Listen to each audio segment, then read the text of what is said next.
Next we've got John Smith speaking about the common law. Now, John has been looking to use this to find some justice in this land, and it's really, I think, a briefing as to where he's at with that process, because it's one of the things that we're going to look to develop to change the narrative here. One of the others is doing strength of numbers and people power. So thank you, John, and welcome John Smith. I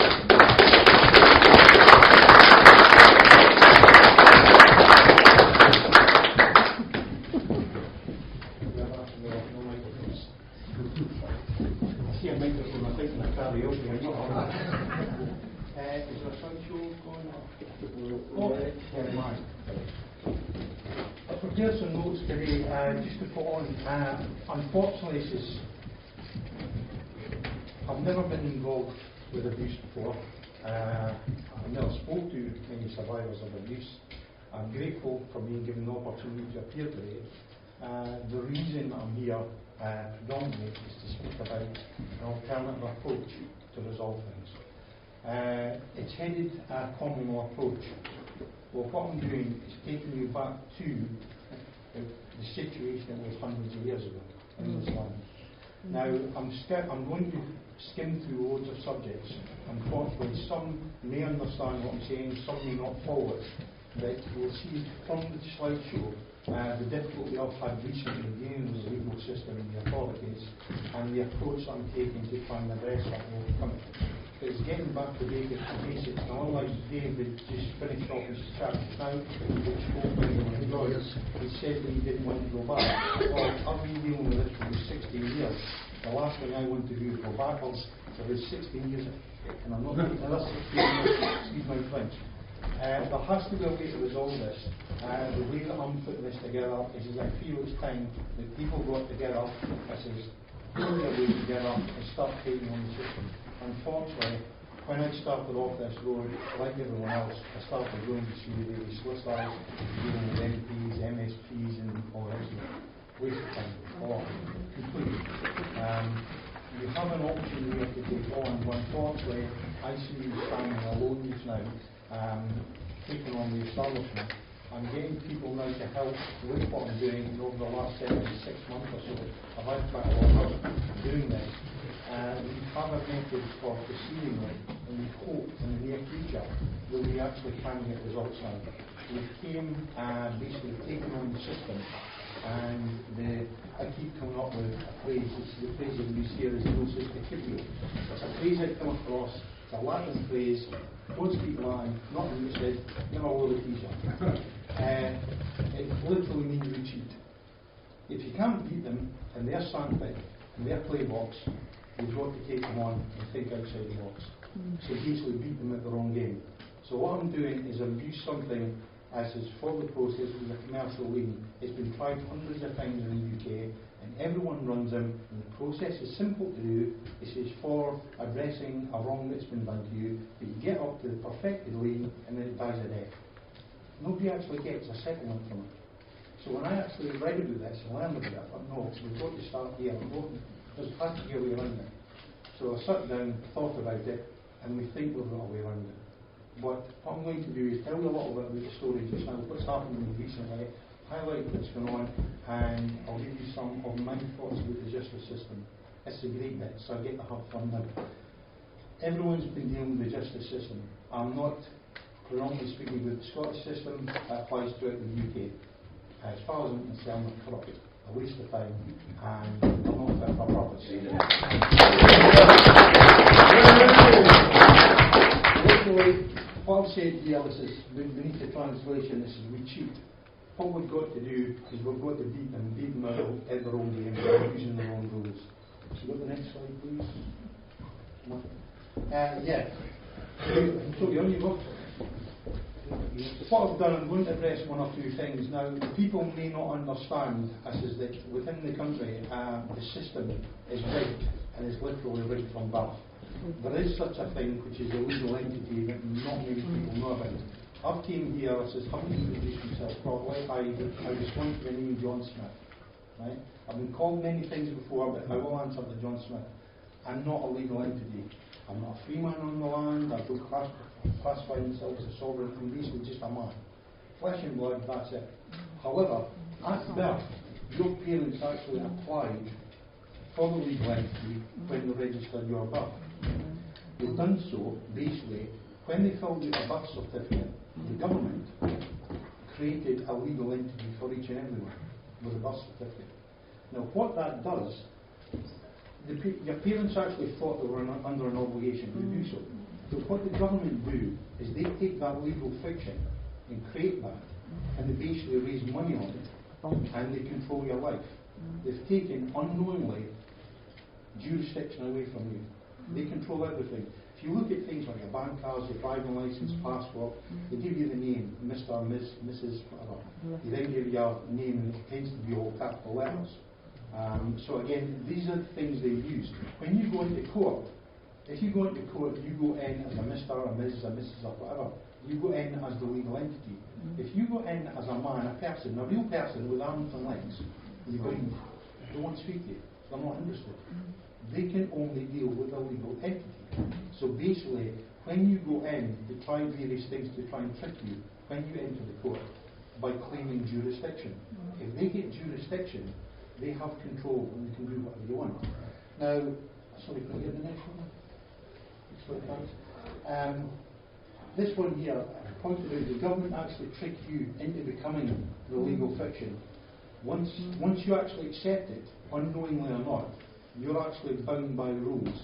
It was spoken about today earlier on, everyone's getting together in a sort of group, and we're now starting to pull together. Well, the government already have that. They have the United Kingdom Corporation, believe it or not, it's a company. Right? This is now, many people are starting to find out about this now. The same applies to the court service, as I can highlight later on. But all these things are companies, they're registered companies, they're run for profit, and they're run by the powers that be. The other thing I've put down here, which is relevant in relation to this, and I'm aware that the government interfere, this is with families, the family units, and there's a strong possibility they have done in the past and they continue to use to get away with it, they remove children. Right? They remove children from families simply because they have control. They have control of the legal entity and they're allowed to do that. I heard a story a long time ago, so when I was first looking at this, there was a female, and again, it was only a story, so whether or not it's true, but I believe, what I've learned is I believe that this is something that could quite easily happen. There was a female in England, she had actually been married, she had a couple of children to her first husband. She then had difficult times, she went out with a new partner and had a third child. The third child had maybe been about 2 or 3 years old, and then the boyfriend left him, the second husband. So the girl was left on her own, she had a hard time, she suffered abuse and that, and then again she was needing help, she was struggling. Social services came in, and they decided, look, I'm sorry, we're taking your children. So what has it? They took the 3 children away, disappeared. 24 hours they came back, and they said, I'm sorry, here. And they took the youngest one, handed it back and says, this one's not ours, and handed it back. Simply because the girl had not registered the birth certificate. The first 2, this is were legal fictions, and the authorities were allowed to take it. This is take the children. The youngest one they couldn't do because they never had a birth certificate. They hadn't entered the system. The authorities couldn't touch it. But the thing is, the public don't know things like this. They say you do not have to register children. Now I'm registered, I register my own children. It's not whether you should or you shouldn't do. The crux of the matter gets down to you should be able to stand and fight your corner. And the people should listen to you, including the courts. Under common law, this is, which we go back to the basics, it's not their law, and I've been told in Scotland we have Scots common law. Well, Scots common law is what they think Scots common law is in their courts. It's basically statutory law, it's what they have. In England you have common law. Well, again, it's not real common law, it's what they have. Real common law goes back centuries, and it's nothing to do with governments and the legal systems. So on the next slide. If this one here, I don't know if you can see the heading, basically says this was taken from Black's Law Dictionary, so revised 4th edition. Now again, I'm not religious, but basically this has come out of Black's Law Dictionary. When they actually give you here the law in regards to the order of nature, they put at the top God, whether it's God, a creator, or any other individual that's in charge. Beneath that, at the next level, is a man, which is me, you, and everyone else. Beneath that, you've then got the various writings, constitutions, Bill of Rights, historical papers, and so on. Beneath that, you have your documents, and only then underneath, you then have a judicial system. Beneath the judicial system comes the government, and beneath the government, your public servants. And then, last of all, you have legal fictions. Now, the legal fictions are created at birth. They're companies, they're corporations. This is what they have. And literally, if you look here at the legal fictions, they're at the bottom. If you assert that your dominance in your position, you're right up here, as a man or a woman. But if you don't actually state your case, they have jurisdiction. So it doesn't matter what you do, you will fail in their courts. If you go to courts, when you go, you ask permission to take a case to court. If you're unlucky and you have to defend yourself in court, you go to defend yourself and you're clutching at straws from within their system to defend yourself. But you're fighting a losing battle. You'll go there for years and never get anywhere. And even if you do battle, it will take you year after year after year, not to mention the money. This is, you think about the money, this is, the chances are you won't get legal aid, so it comes out of your own pocket. Now, if you think of it from the other side, you say, well, a wrong has been done to you, you can take them to court. But within their system, it still applies. Because when you go to their courts and you take them on as a legal entity. And again, you've got to go through their process, you've got to pay the various fees, you've got to employ a solicitor, or they won't hear you, or they'll throw it out behind a QC. It's all money. And even if you're successful enough to get a settlement, at the end of the day, you probably will only get a fraction of what you think they're entitled to. So we use this because I've had 16 years of this.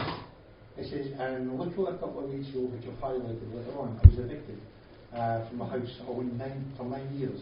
No fault of mine, and because my original solicitor stuffed up with the deals. I cannot get to go to court and be thrown out time and time again, which we'll cover in one of the next slides just now. So we can move on.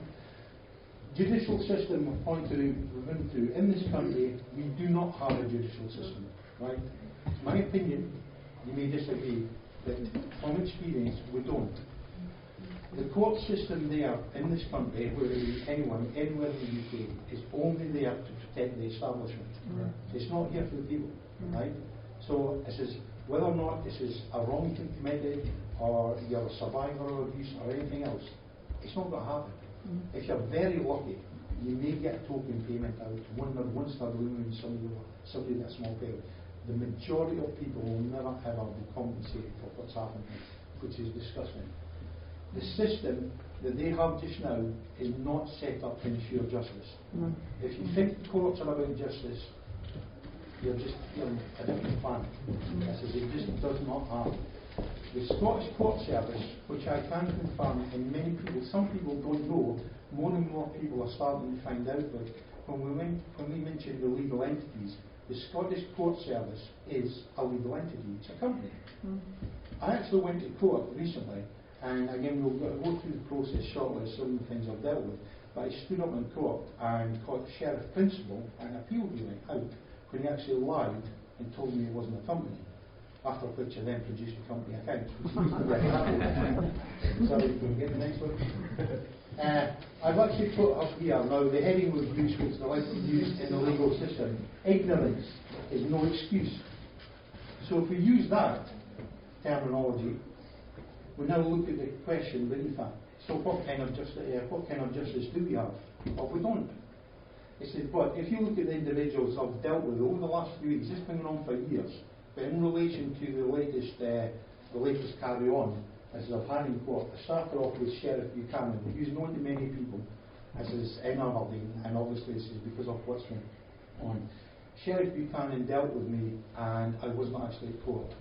The opposition lawyers had informed him that they failed to intimate a hearing to me on 2 separate occasions, and yet they turned up in court, and I wasn't even informed of it. When I did find out about it, I said, look, I'll come to court. If you want me to come to court, I'm quite happy to come.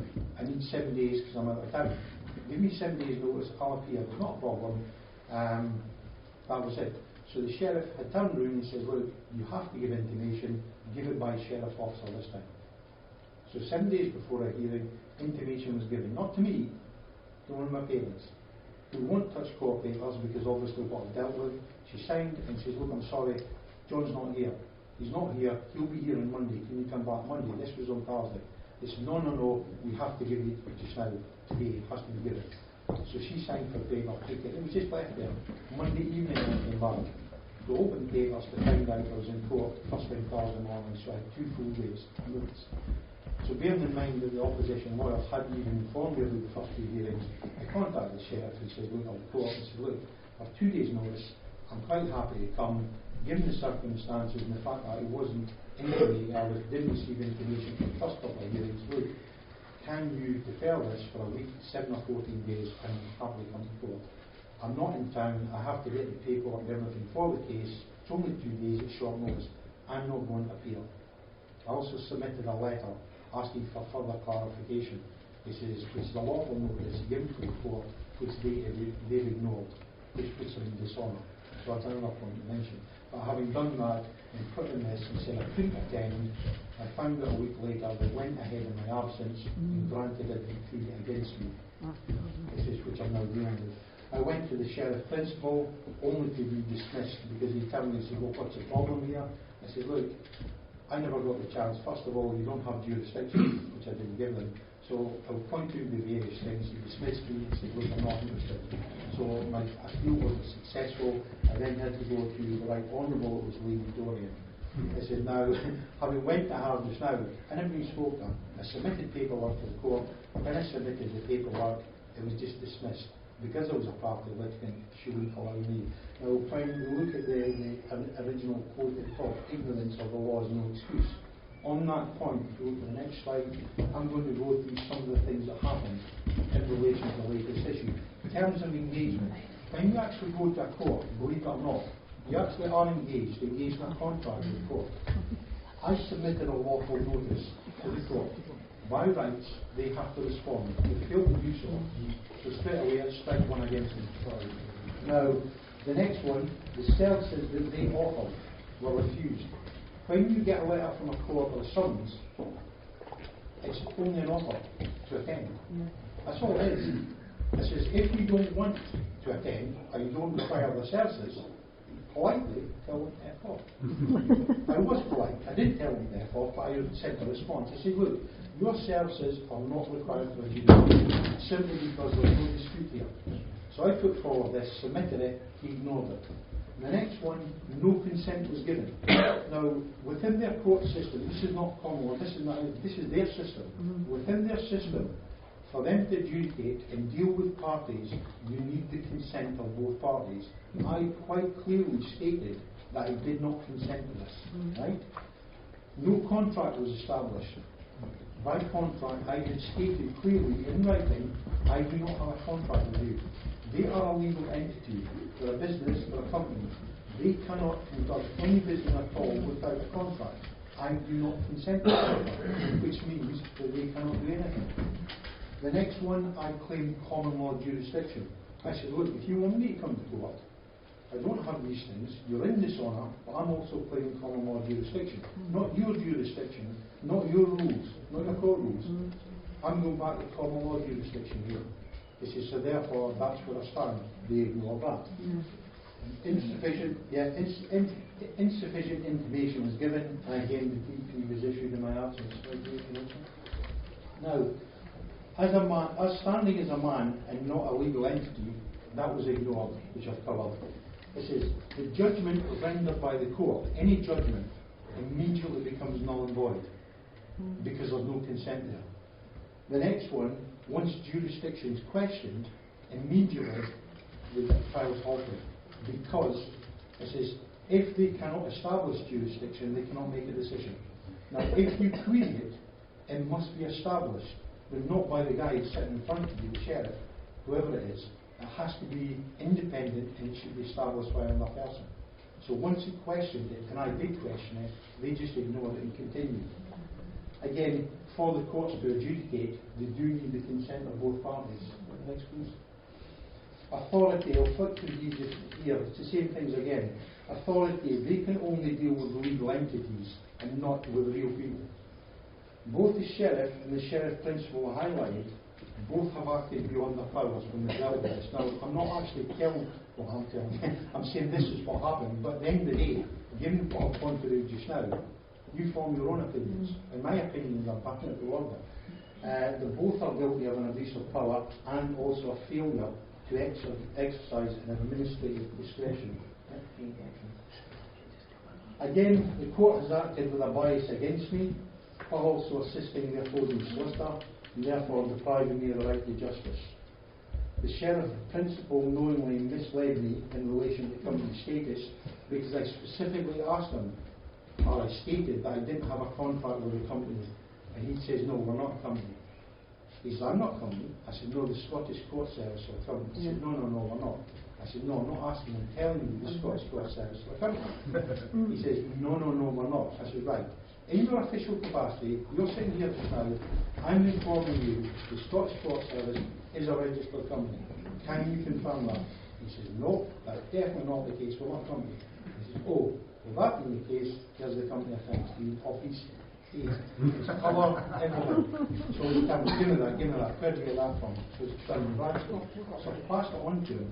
The reason it's actually nobody knows it's a registered company is that in the company, it's actually over in America. It's an American company. So Scottish justice system is an American company.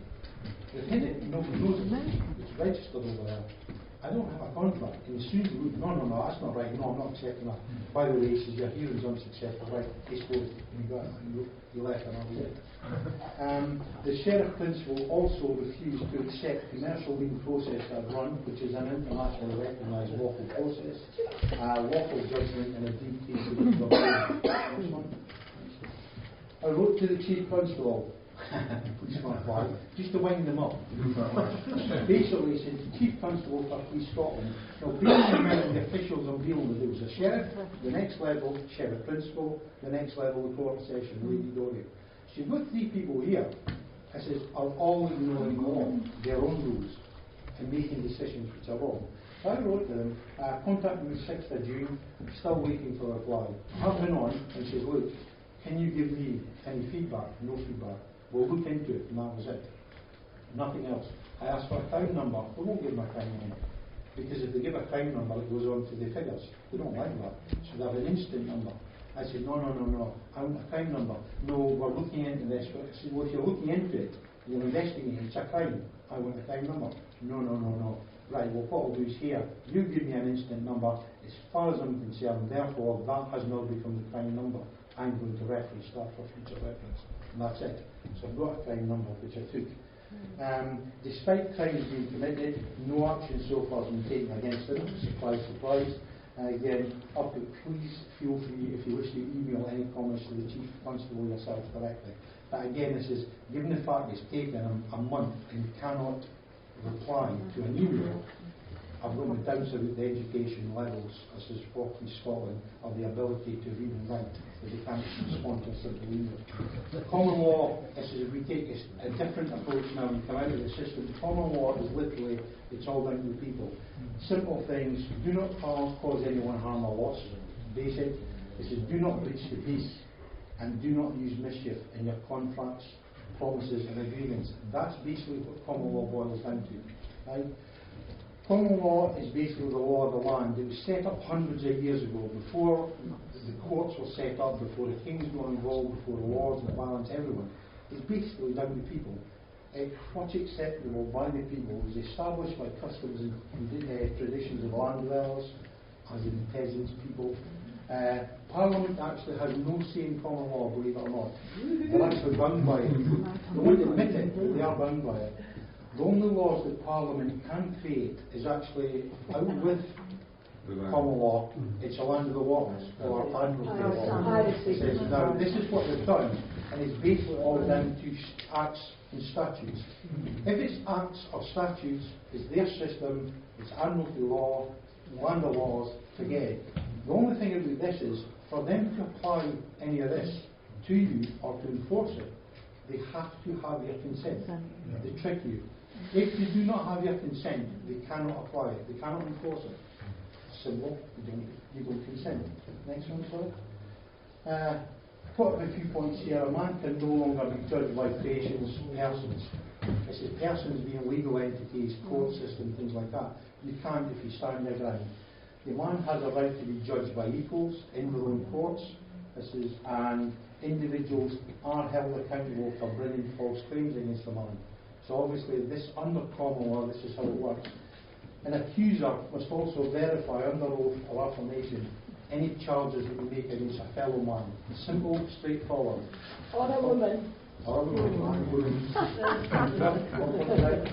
Now, in this very venue, this is last month on the 11th of June, to address some of the problems I've had, try and deal with the commercial leave process, which we'll give you an update on later on, hopefully in the next 4 to 6 weeks.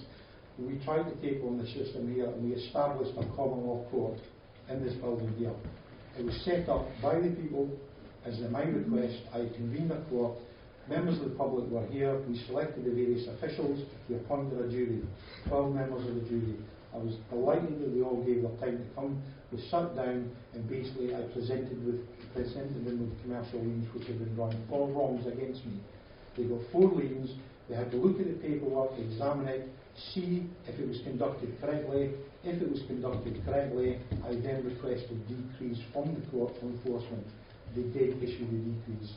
It was a bit nervy at times because we had 12 jury members, and to get the decrees you had to have a unanimous decision. I did get, which I was grateful for. So we're actually now in the process of trying to enforce this. The statement of claim and his explanation was given to the court, but it did work. Now, as far as I'm concerned, the research I've done, like myself and Neil, I think the common law court, which is established here, may have been the first of its kind in possibly 700 or 800 years. Ooh. Because everything else after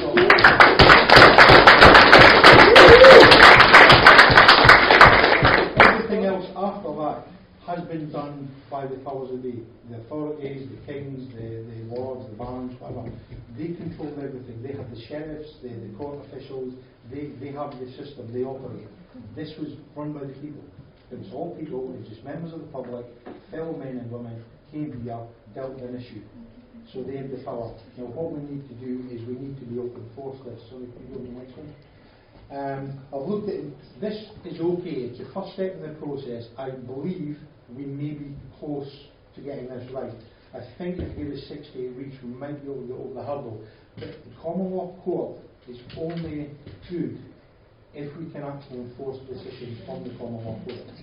It's no use playing a court and saying, we've got a decision here, that's fine, fine, we should go away. No use. We need to enforce it. We need to go over the hurdle. Now, when I started off with the commercial leave process, we've done so because I had looked at 3 or 4 loopholes. The likes of Neil and obviously various other people spoke to you.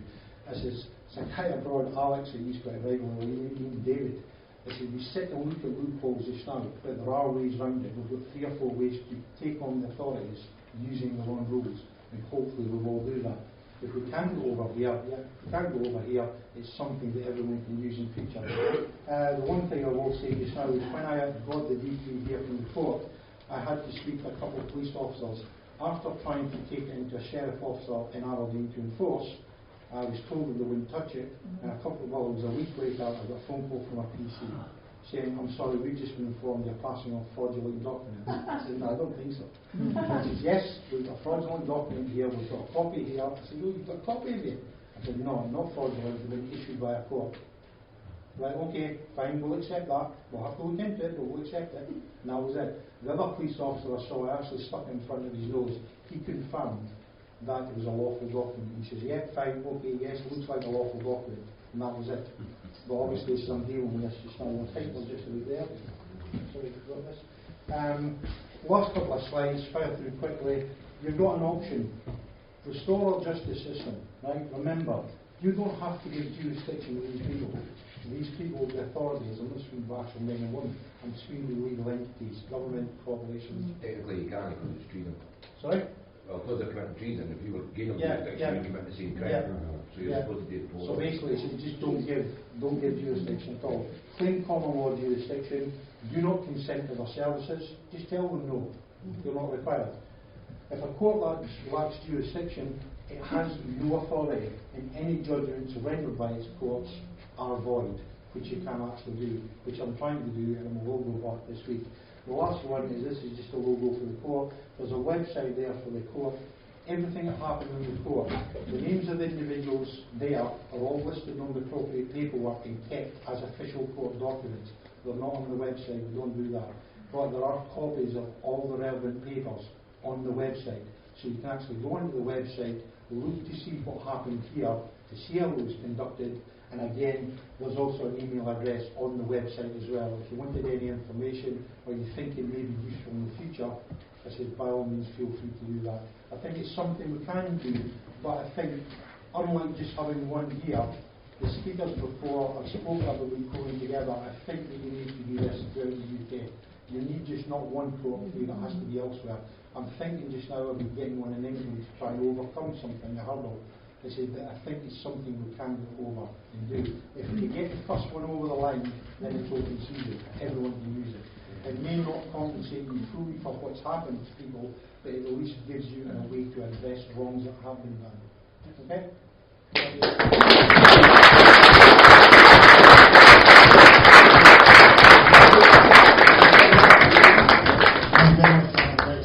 I must admit, I was involved in that first common law court 700 years, and it was very striking. It felt like something special was happening, and it was the most uncourt-like thing we ever saw, because the people were informal, the people were relaxed, but everyone took it seriously. The jury really looked at the issues carefully. I've been involved in one or two similar courts down in England. A grand jury sees the grand juries down in England. The same thing happened. The people involved took it extremely seriously. They stepped up to the plate, so the people can be trusted to do this. Obviously, there are current courts that can't. Now we've got two speakers left. Do you want a 5-minute comfort break before then? 5 minutes. I'm back.